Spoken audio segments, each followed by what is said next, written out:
काही बिनबुलाया मेहमान आज आमच्या मुंबईतल्या उपकार्यालयामध्ये आले. त्यांनी आधी जर वर्दी दिली असती तर त्यांचं स्वागतही करता आलं असतं. राजकारणात संवाद, सभ्यपणा हा किती आवश्यक असतो हे समजून घेतलं पाहिजे. आणि या अनुषंगानं जो आमच्या काँग्रेसचं एक ट्विटर हँडल आहे, ज्याला एक विभाग ज्याचं संचालन करतो, त्या विभागाने एक राजकीय भाष्य केलं. हे कोणत्या काँग्रेस पक्षाच्या नेत्याच्या किंवा व्यक्तिगत हँडलवर नव्हतं, ते पक्ष पातळीवरच्या एका टीमनी एक गुंगी गुड्याच्या अनुषंगानं एक प्रासंगिक एका बीड जिल्ह्यात घडलेल्या घटनेच्या अनुषंगाने एक ट्विट केलं. आणि ते ट्विट केल्यानंतर त्याच्यावर बोलत असताना आम्ही सांगितलं की ते ट्विट आहे हे खोटं ठरवा. एका बाजूला हे अनुरोध पण होता, हे आव्हानही होतं, आणि एक राजकारणातली एक जी सभ्य स्पर्धा ज्याला म्हणता येईल किंवा चांगली हेल्दी जी कॉम्पिटिशन आहे त्याचंही एक प्रतीक कुठेतरी होतं. मी आधी आपल्याला सांगितल्यानुसार इंदिरा गांधी यांना देखील गुंगी गुड्या म्हटल्या गेलं. मात्र इंदिरा गांधींना गुंगी गुड्या म्हटल्यानंतर आमच्या पक्षाचे कार्यकर्ते, गुंडांचा तर प्रश्नच नाही, कार्यकर्ते किंवा समर्थक हे गुंगी गुड्या म्हणणाऱ्या लोकांच्या कार्यालयात नाही गेले. त्यांनी त्याचा विरोध नाही केला. तर इंदिरा गांधींनी त्या गुंगी गुड्या नाहीत तर त्या दुर्गा आहेत हे देशाला स्वतः न सांगता त्यांच्या कृतीतून पटवून दिलं. हे एक उदाहरण आपल्याजवळ आहे. दुसरं, मनमोहन सिंग साहेबांना सातत्यानं भारतीय जनता पक्ष आणि विरोधक मौनी बाबा म्हणून त्यांचा उपहास कुठेतरी करत असल्याचं आपण बघितलं.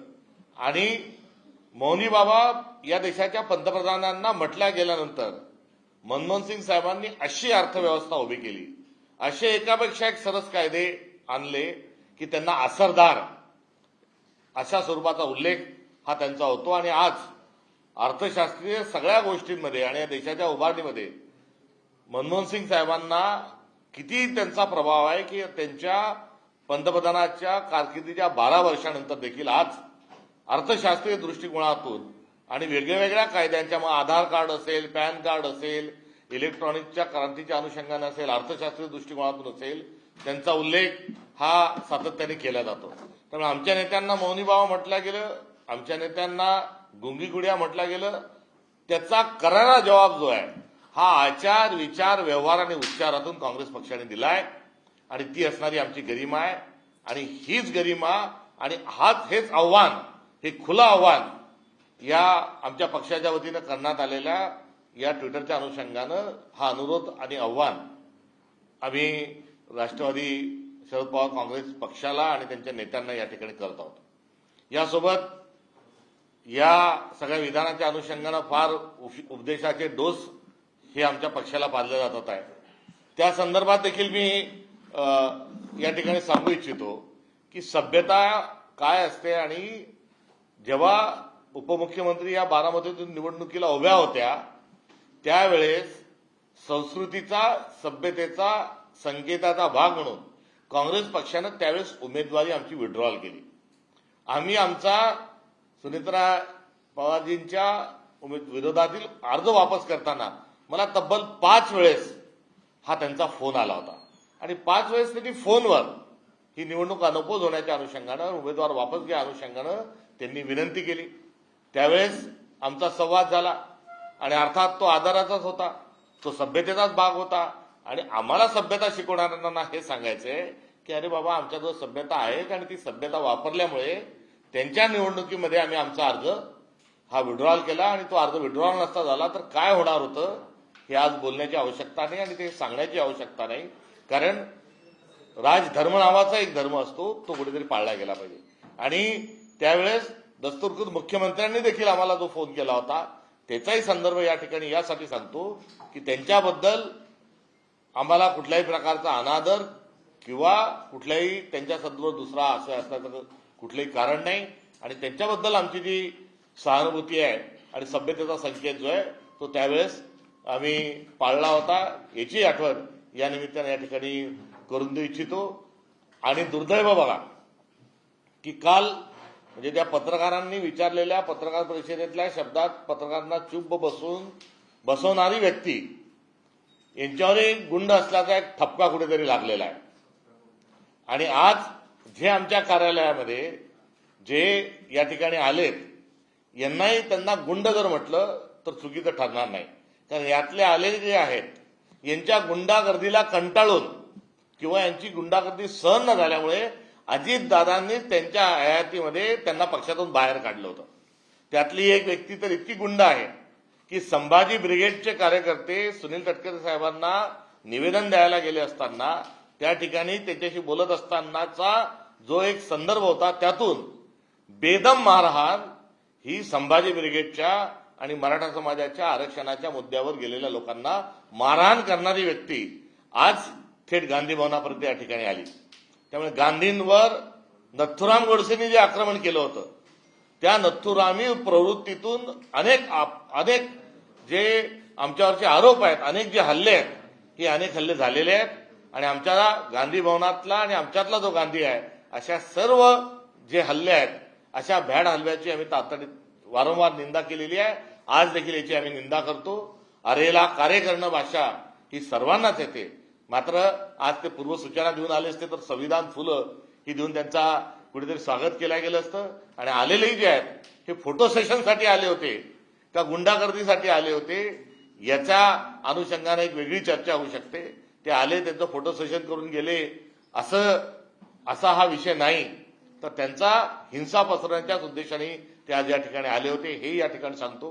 मी सकाळच्या पत्रकार परिषदेमध्ये महाराष्ट्राचा विभाग पांडू हवालदार चालवत आहे याचाही संदर्भ दिला, उल्लेख केला. पोलीस विभागात 420 केसी चालली तेही सांगितलं. एका पक्षाचं कार्यालय आहे. आज या कार्यालयामध्ये आमचं येण्याचं कुठलंही शेड्यूल नव्हतं. मात्र विधिमंडळातील काही संबंधित सहकाऱ्यांच्या भेटीच्या अनुषंगाने इथे आमचं येणं झालं. हे जरी खरं असलं तरी या एका कार्यालयाला पोलिसांनी सुरक्षा न देणे, एक पोलीस कॉन्स्टेबलही न ठेवणे आणि पोलिसांना या संदर्भात कुठली माहिती न मिळणे याच्यावर आमचा विश्वास नाही. त्यामुळे अशा प्रकारचा भ्याड हल्ला आणि जी घुसखोरी आहे ती करण्यामध्ये सदरक्षणार्थ आणि खलनिग्रहार्थ हे ब्रीदवाक्य उलटं केलेले महाराष्ट्र पोलीस आणि खल संरक्षणार्थ ज्यांनी यापूर्वी त्यांच्या विकृत, विचित्र आणि हिंसक अशा स्वरूपाच्या वर्तनामुळे ज्यांना राष्ट्रवादी अजित पवार पक्षातूनच काढून टाकलं अशा लोकांना आमच्या कार्यालयापर्यंत त्यांची बदल जी प्रवेशाची जी गेली यामध्ये पोलिसांचाही याच्यामध्ये कुठेतरी हात आहे आणि त्यांचा देखील संदर्भ या सगळ्या घटनेशी असल्यामुळे पोलिसांच्या नाकर्तेपणाचा या निमित्तानं आम्ही निषेध करतो. आणि असे कितीही हल्ले आपण केले तरी आम्ही अजिबात आमची विरोधी पक्षाची असणारी भूमिका आहे ती सोडणार नाही एवढंच सांगतो. सुनेत्राताई पवार यांच्याबद्दल वेगळ्याने आदर करण्याची आवश्यकता नाही. आम्ही त्यांच्या निवडणुकीच्या वेळेस तो आदर व्यक्त केलाय. अजित पवारांसारखा एक मुरब्बी आणि एक खमक्यान नेता गेला. त्यांच्या निधनाच्या अनुषंगानं दुःख आणि शोकसंवेदना आणि कुठलेही कार्यक्रम आम्ही न घेत असताना आमची सभ्यता आणि संस्कृती आम्ही सांभाळलेली आहे. आज जो एक वेगळा पायंडा कोणत्या कार्यालयापुढे जाऊन निषेध करणं हे समजू शकतो, मात्र कार्यालयामध्ये घुसल्याचा एक जो नवीन पायंडा जो भारतीय जनता पक्षाच्या फूस लावण्यावरून आणि महाराष्ट्र पोलिसांच्या सहभागातून जो झालेला आहे या घटनेचाही आम्ही निषेध करतो. असे पायंडे जर पडत राहिले तर कोणी कोणाच्या घरात घुसेल आणि कोणी कोणाची काय छेड काढेल आणि कसं करेल सांगता येत नाही. त्यामुळे ह्या चुकीचा पायंडा जो पडलाय हा इथेच सर्वांनी सोडावा. आज ते आमच्या कार्यालयात आले म्हणून आम्ही उद्या त्यांच्या कार्यालयात जा, कोणी आमचं वासर मारलं आम्ही त्याची गाय मारून द्या हा आमचा विचार नाही. या गोष्टीचा प्रतिक्रिया आम्हाला देता येईल, मात्र महात्मा गांधी आम्हाला सांगून गेलेत की क्रियेमध्ये जागा प्रतिक्रियेमध्ये नका. म्हणून ते आमच्या कार्यालयात म्हणून आम्ही त्यांच्या कार्यालयात जाऊन उद्या धुडगूस घालणं हे आमची संस्कृती नाही. त्यांनी जरूर आमच्याजवळ यावं, काही चर्चा करावं, आम्ही त्याचं फुल देऊन स्वागत करू. मात्र आजचा जे हिंसक लोक त्यांचा आपण हिस्ट्री जर बघितली, आपण त्यांनी यापूर्वी केलेलं काय काय कांड आहेत ते बघितलं तर आज त्यांचं येणं म्हणजे हिंसाचाराचाच अनुषंगाने ते इथे आलेले आहेत. आणि या हिंसाचाराला कुठेही आपण भारतीय खपून न घेता त्याचा प्रतिकार करत राहू एवढंच या निमित्तानं सांगतो.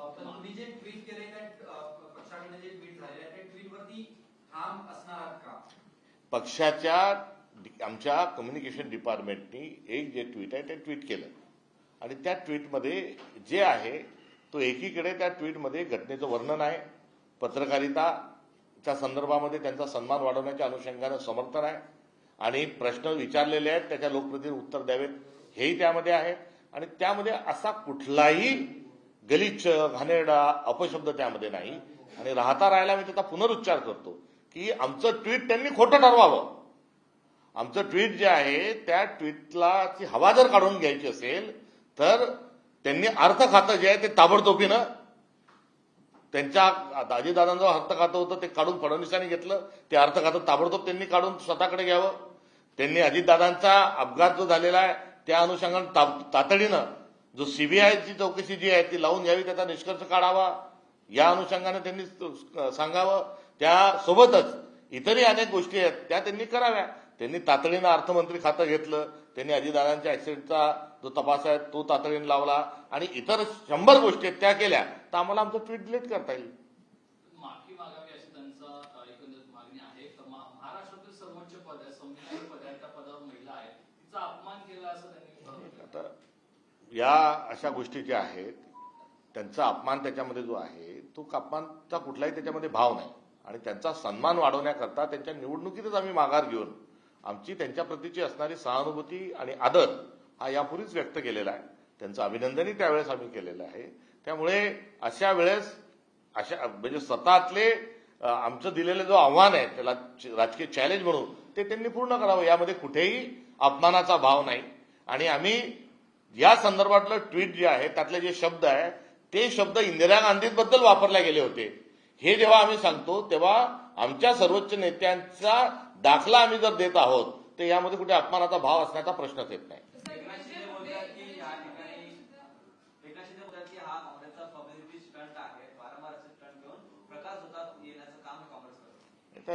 हे जे झालेलं ट्विट आहे त्या ट्विटवर प्रकाश झोताड यांचा कुठेही दूरपर्यंत संबंध नाही, परंतु टीकेला शब्द नाही किंवा तेही आमच्या या ट्विटशी कुठेतरी सहमत असतील म्हणून त्यांनी हा असा फाजील आरोप आमच्यावर केला आहे. धनंजय मुंडे यांनी म्हटलेलं आहे की हा महिला नेतृत्वाचा अपमान कुठेतरी करत आहात. गेल्या काही दिवसांमध्ये काही भेटीगाठी महत्वाच्या घडल्याची चर्चा झाली. धनंजय मुंडे साहेबांनी यामध्ये स्त्रियांचा अपमान आहे आणि स्त्रीविषयक असं ट्विट करणं चुकीचं आहे हे म्हटल्याच्या बद्दल मला एवढंच सांगायचं आहे की कालच करुणा मुंडेताई मला भेटून गेल्या, त्यामुळे त्या काय म्हटल्या आणि त्याचा काय संदर्भ आहे तो या ठिकाणी मी गैरलागू आहे. मात्र त्यांनी आज माझ्यावर आरोप केला तर कालच त्या मला भेटून गेल्या, मी एवढंच त्याच्यावर प्रत्युत्तर दिलं. छगन भुजबळांनी सुद्धा प्रतिक्रिया दिलेली आहे की असं जर वक्तव्य करायला तर खपवून घेणार नाही असं ते म्हणतात, एक इशारा आहे. खपून घ्या नका घेऊ तो आपल्या ठिकाणचा विषय आहे, कारण त्यांनाही छगन भुजबळ साहेबांनाही त्यांचं खातं काढलं जातं की काय, कारण त्यांच्या खात्यातून कसे टेंडर दिल्या गेले काय दिल्या गेले या अनुषंगानं बरीच खमंग चर्चा होती. त्यांना मंत्रिमंडळातून वगळतात की काय अशी चर्चा होती. त्यामुळे एखाद्या वेळेस खुशामत करण्याच्या अनुषंगानं अनेक लोक जे आहेत ते या घटनेच्या निमित्तानं स्वतःची पोळी बाजून घेण्याचा प्रयत्न करीत आहेत. काँग्रेसवरती फडणवीसांनी देखील टीका केलेली आहे. त्यांचं म्हणणं आहे की जे काही झालं आंदोलन झालं ट्विट झालं त्याच्यामध्ये ते होतं की बदनाम हुए तो क्या हुए नाम तो हुआ, अशा पद्धतीची जी भूमिका आहे ती काँग्रेसची. राम मंदिरातली जी चोरी झाली त्याचं काय फडणवीस साहेब ते बघा, आपल्या विभागामध्ये 420 जी चालू आहे तिचं काय असेल ते बघा आणि आपल्याला दिल्लीमध्ये जे जायचं आहे त्या अनुषंगानं आता नवीन केंद्रीय मंत्रिमंडळात जात असताना जॅकेट घालून शपथविधी घ्यायचा का कोट घालून घ्यायचा याचा आपण विचार करा. त्याच्यासाठी आम्हाला तुमच्या शुभेच्छा आहेत, त्यांच्यावर कुठली प्रतिक्रिया मी देणार नाही. जिस तरीके से पूरा मामला सामने आया, गूंगी गुड़िया शब्दों पे आपत्ति जो है वो एनसीपी के कार्यकर्ताओं ने व्यक्त की है, साथ ही साथ यहाँ पे आके उन्होंने अपना जो विरोध था वो भी प्रदर्शित किया है. एक हिंसक विरोध जो है उसकी हम कड़ी शब्दों में निंदा करते हैं. बिन बुलाए मेहमान आए थे, उनका जो हिस्ट्री है वो एक हिंसा से भरी है और अभद्र व्यवहार के लिए उनको उन्हीं की पार्टी ने उनसे दल के उनके बाहर निकाला है. जयप्रकाश नारायण जी के समय एक जना नाम का एक शब्द था, इंदिरा गांधी के को लेकर गुंगी गुड़िया नाम का एक शब्द इस्तेमाल हुआ, मनमोहन सिंह जी को लेकर मौनी बाबा शब्द इस्तेमाल हुआ और इन तमाम लोगों ने उनके आचार विचार व्यवहार और उच्चार से सारे जो बातें थी उसको खारिज कर दिया गया है. तो ये एक ऐतिहासिक संदर्भ है, उसको तोड़ मरोड़ कर देखने की कोई आवश्यकता नहीं. साथ ही साथ एनसीपी ने आपके कांग्रेस के इस ट्विटर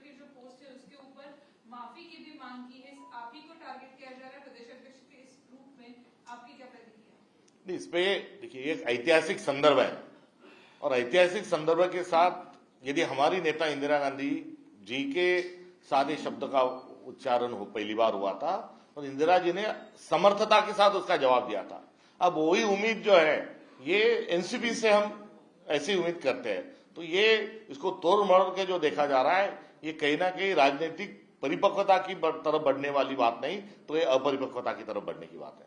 गूगी गुड़िया इस शब्द को लेके आपने जो प्रेस कॉन्फ्रेंस में कहा था, क्यों इस शब्दों का प्रयोग किया गया है, क्या आपको लगता है? जो वहां पर भीड़ में जाने के बाद प्रभारी मंत्री होने के नाते भीड़ में पत्रकारों ने जो सवाल पूछा उस सवालों का जवाब न देते हुए बल्कि उन सवालों को उन पत्रकारों को रोका गया कि आप पूछो मत, और कोई भी उस पर भाष्य न करते हुए वो वहां से चले गए। तो उन्होंने पत्रकारों के सवालों का जवाब देना ये वहां पर जो उनका फर्ज बनता था वो फर्ज को अदा नहीं किया। इस उपलक्ष्य में गूंगी गुड़िया का शब्द दिया गया था। तो एक प्रसंग को लेकर है और घटना को लेकर है, उस घटना को लेकर किए हुए टिप्पणी को इतना बवाल करने की आवश्यकता नहीं।